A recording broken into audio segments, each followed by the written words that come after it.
हम गवर्नमेंट के बारे में पढ़ेंगे कि सरकार के कितने पार्ट हैं, कितने अंग हैं, सरकार कैसे फंक्शन करती है, कैसे कार्य करती हैं, सरकार के कितने सदन होते हैं। तो इन सभी के बारे में हम स्टार्ट करेंगे। तो स्टार्ट करने से पहले सबसे पहले देखते हैं संविधान के बारे में कि संविधान होता क्या है।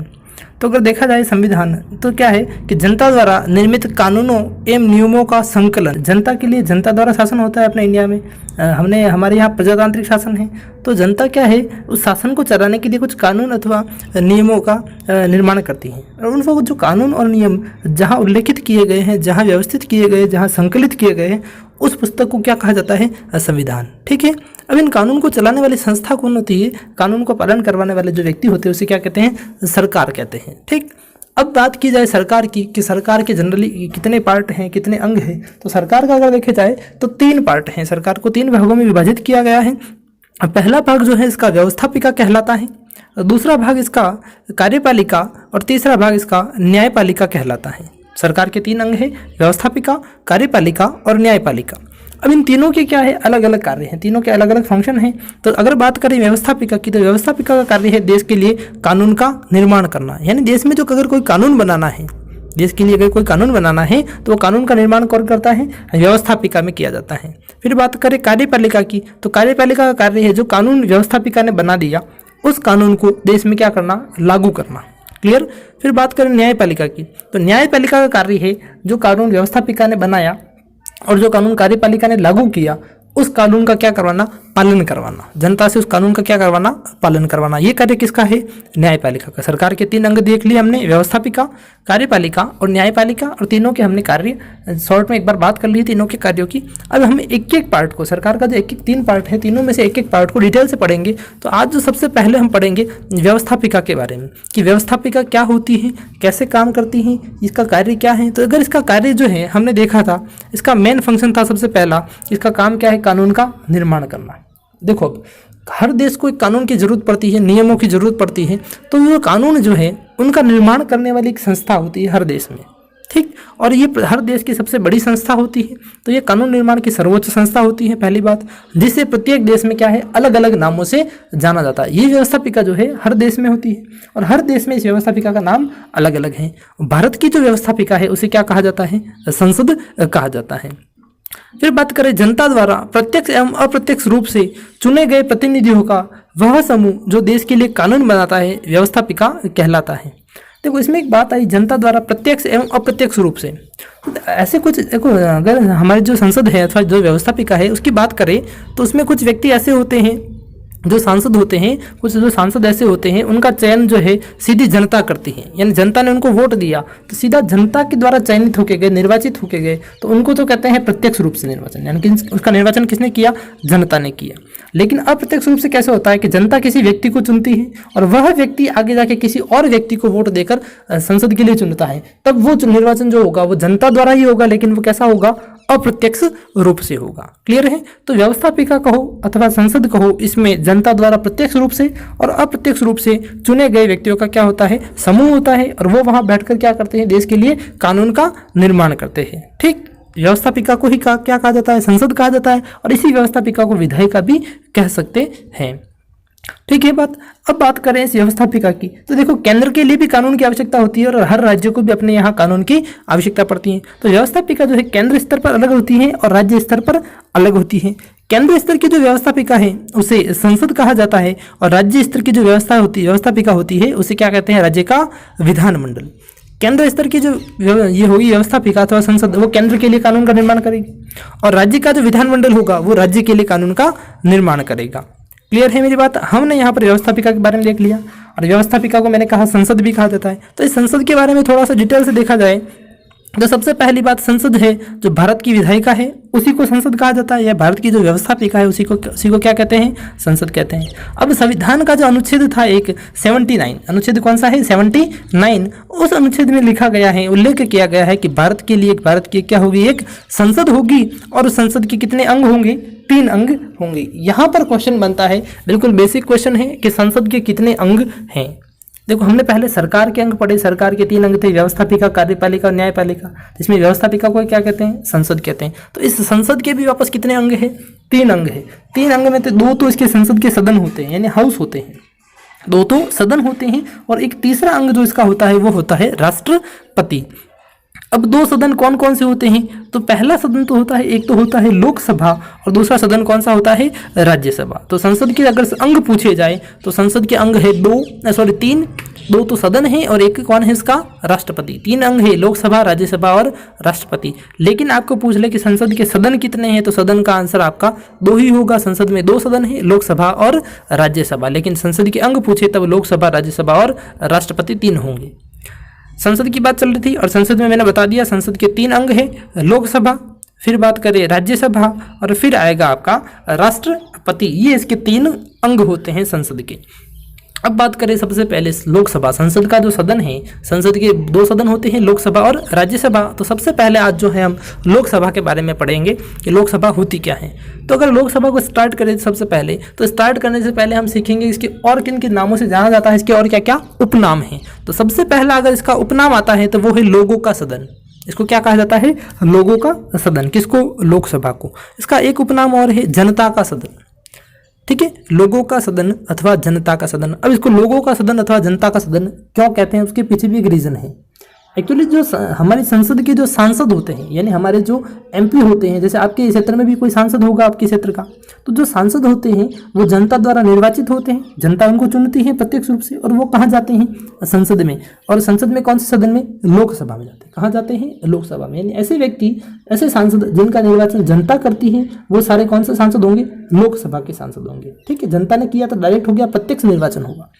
अब ये जो है वहां जो सांसद जाएगा लोकसभा में, वो किसका प्रतिनिधित्व करेगा?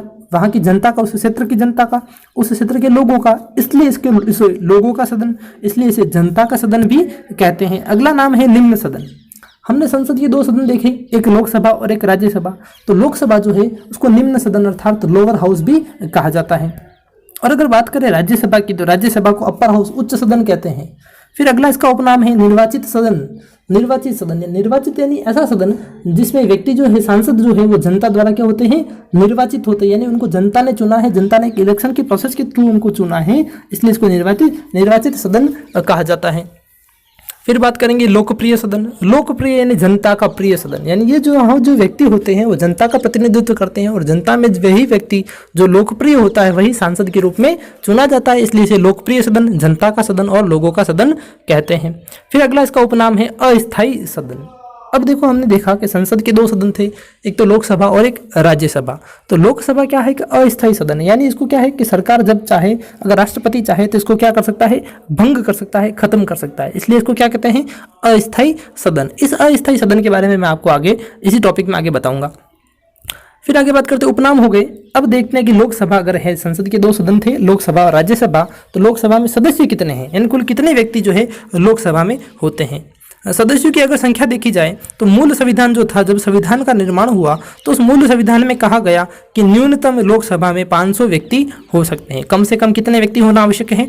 500। और अधिकतम कितने व्यक्ति हो सकते हैं? तो अधिकतम 552 व्यक्ति। कितने? अधिकतम 552। ये कहाँ कहा गया था? मूल संविधान में।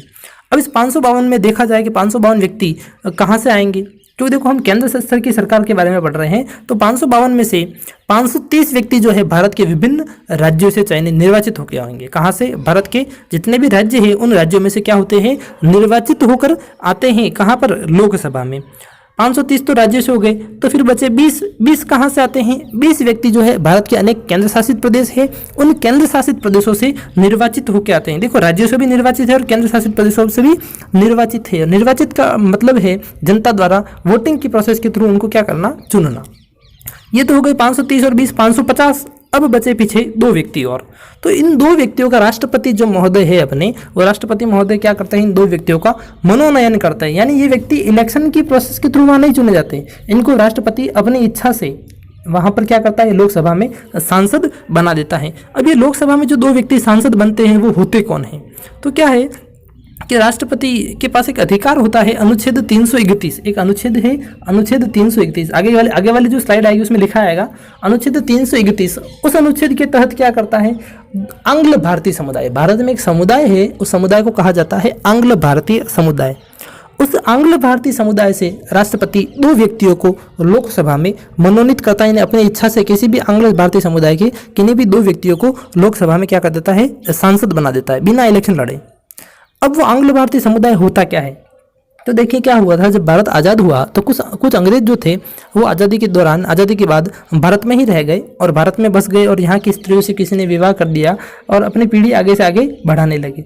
तो अंग्रेज व्यक्ति और भारतीय स्त्रियों से जो उनकी संतान पैदा हुई, उस पीढ़ी दर पीढ़ी एक बड़ा सा समुदाय बन गया और उस समुदाय का संविधान में क्या कर दिया, उन्होंने क्या कर दिया, भारत की नागरिकता ग्रहण कर ली, यानी वो भारत के नागरिक बन गए।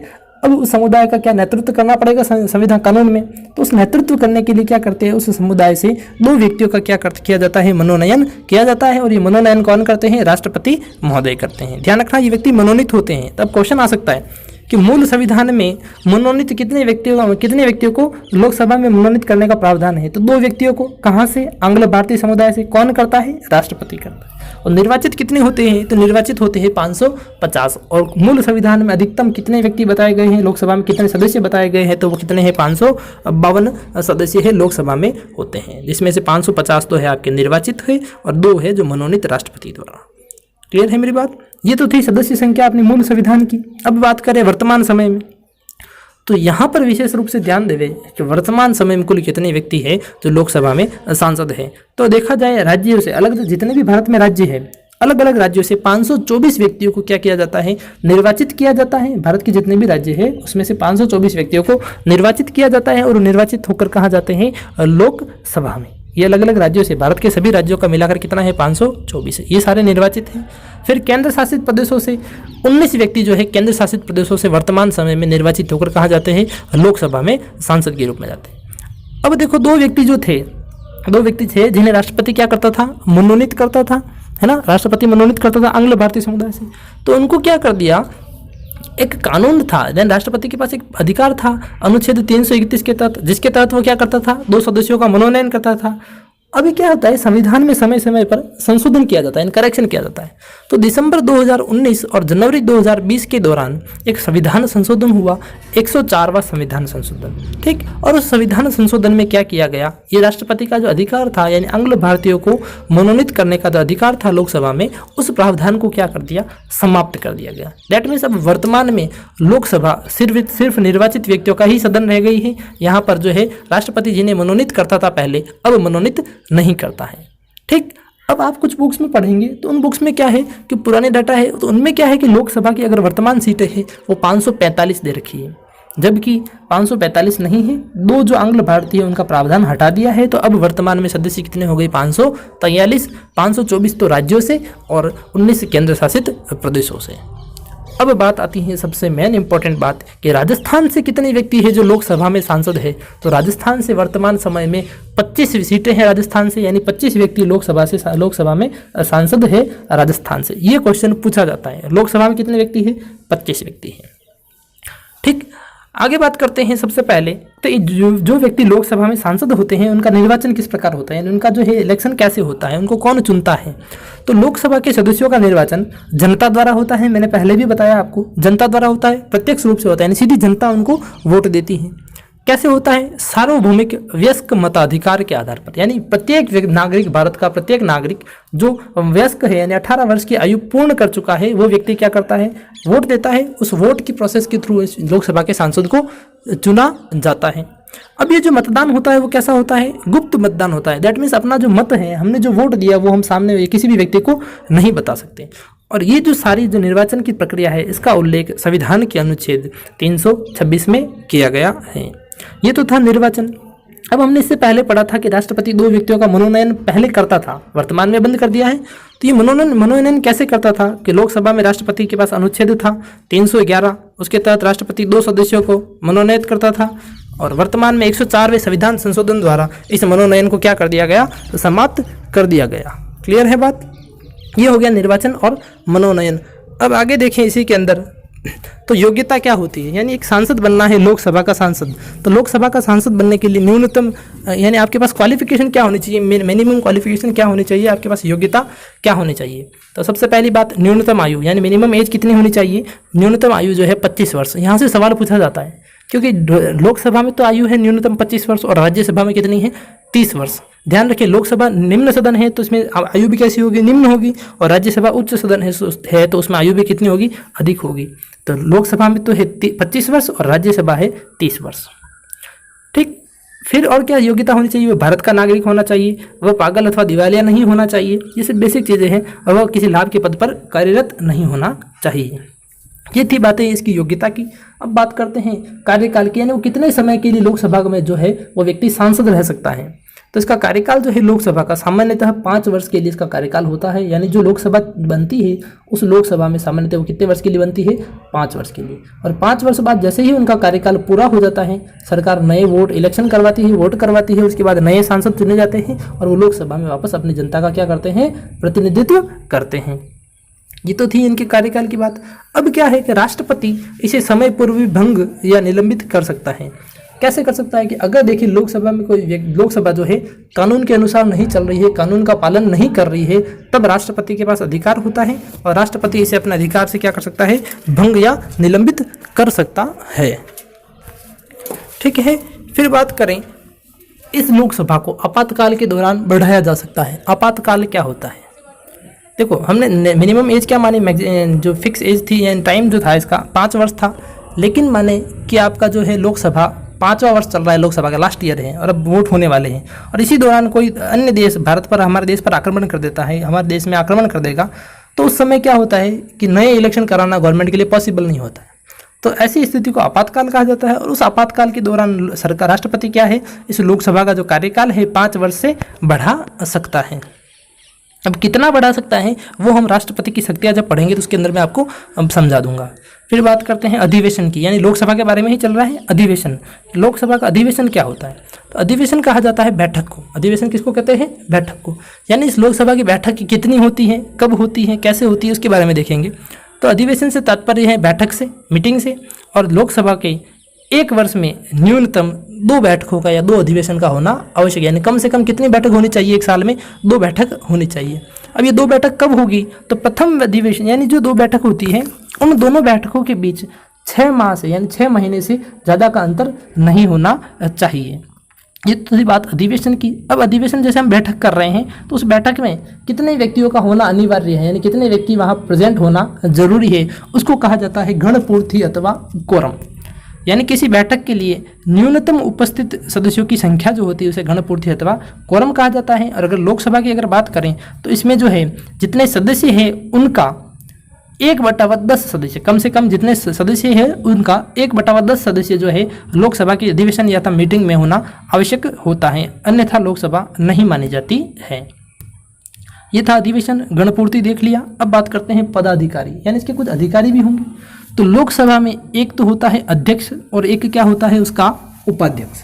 तो लोकसभा में जितने व्यक्ति जो चुने जाते हैं, जो सांसद चुने जाते हैं, उनमें से ही किसी एक व्यक्ति को तो अध्यक्ष और किसी एक व्यक्ति को उपाध्यक्ष चुन लिया जाता है। इसका उल्लेख जो है संविधान के अनुच्छेद 63 में किया गया है। फिर ये जो पदाधिकारी जो अध्यक्ष हैं, उपाध्यक्ष हैं, इनके कार्य क्या है। ठीक, तो पहला कार्य जो है इनका सदन में शांति और अनुशासन बनाए रखना। यानी जो लोकसभा चल रही है, मीटिंग चल रही है या कोई कार्यकाल चल रहा है लोकसभा का, तो उसमें क्या है, शांति बनाए रखना, ठीक, और उसका अनुशासन बनाए रखना। ये कार्य किसका है, पदाधिकारी का, अध्यक्ष का अथवा उपाध्यक्ष का।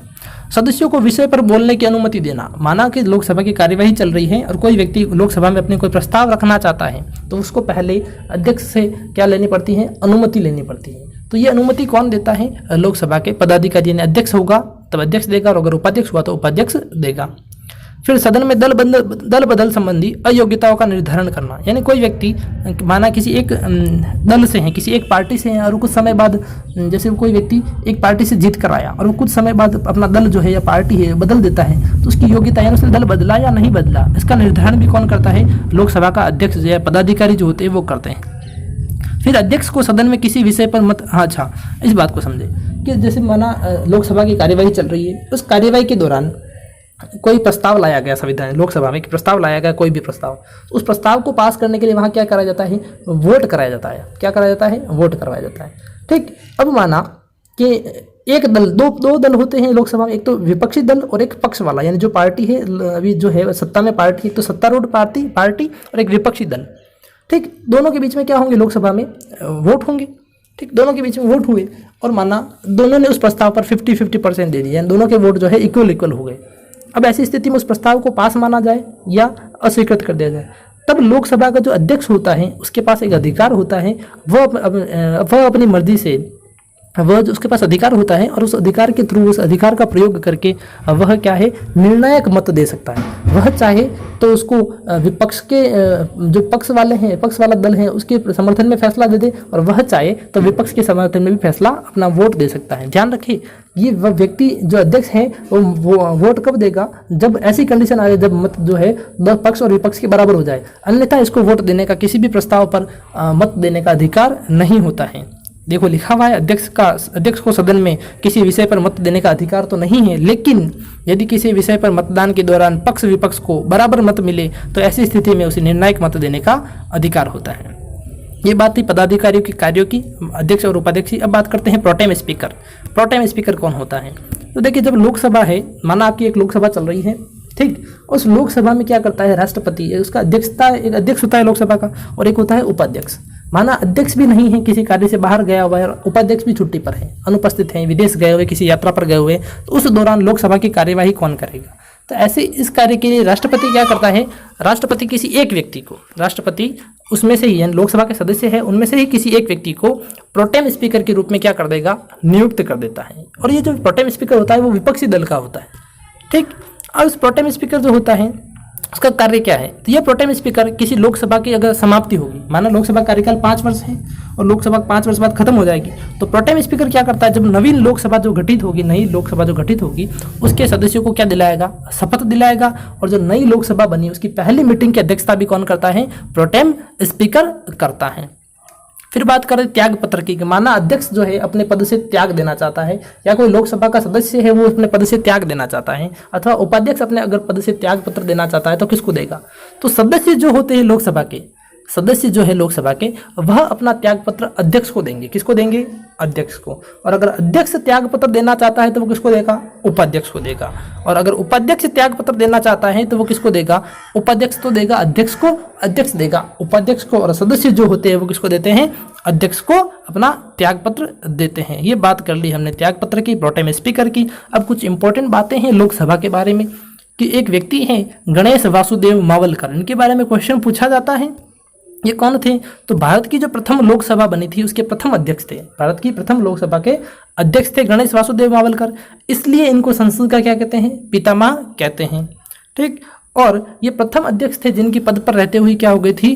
मृत्यु हो गई थी। और बात इनके बारे में बात करें तो यह प्रथम अध्यक्ष थे जिन्हें पद से हटाने के लिए क्या लाया गया? अविश्वास प्रस्ताव लाया गया था। फिर बात करें गणेश वासुदेव मावलकर के बाद प्रथम लोकसभा उपाध्यक्ष कौन थे? तो प्रथम लोकसभा उपाध्यक्ष जो है A.S. अयंगर, ये नाम आपको याद करने ही होंगे। A.S. अयंगर जो थे अपने भारत की लोकसभा के प्रथम उपाध्यक्ष थे। प्रथम लोकसभा के महिला अध्यक्ष कौन थी? यानी जो लोकसभा बनी उसमें सबसे पहले कोई अध्यक्ष अगर है महिला की श्रेणी में तो कौन थी? तो वो थी मीरा कुमार। दूसरी बार महिला अध्यक्ष कौन बनी? तो वो थी सुमित्रा महाजन। लोकसभा अध्यक्ष के रूप में सबसे लंबा कार्यकाल किसका रहा? बलराम जाखड़ का। लोकसभा अध्यक्ष के रूप में सबसे कम कार्यकाल बलिराम भगत का। यहाँ से क्वेश्चन आते हैं और इनको रटना है। वर्तमान में अध्यक्ष कौन है? ये है आपका क्वेश्चन। वर्तमान में अध्यक्ष कौन है? तो एक सांसद है अपने राजस्थान में से, कोटा से, वो लोकसभा के अध्यक्ष हैं, नाम है उनका ओम बिड़ला, ये कोटा के सांसद हैं। फिर वर्तमान में उपाध्यक्ष कौन है? तो उपाध्यक्ष है थम्बन दुरई। आज की क्लास में इतना ही। लोकसभा का जो टॉपिक है आज यहाँ पर खत्म होता है। धन्यवाद।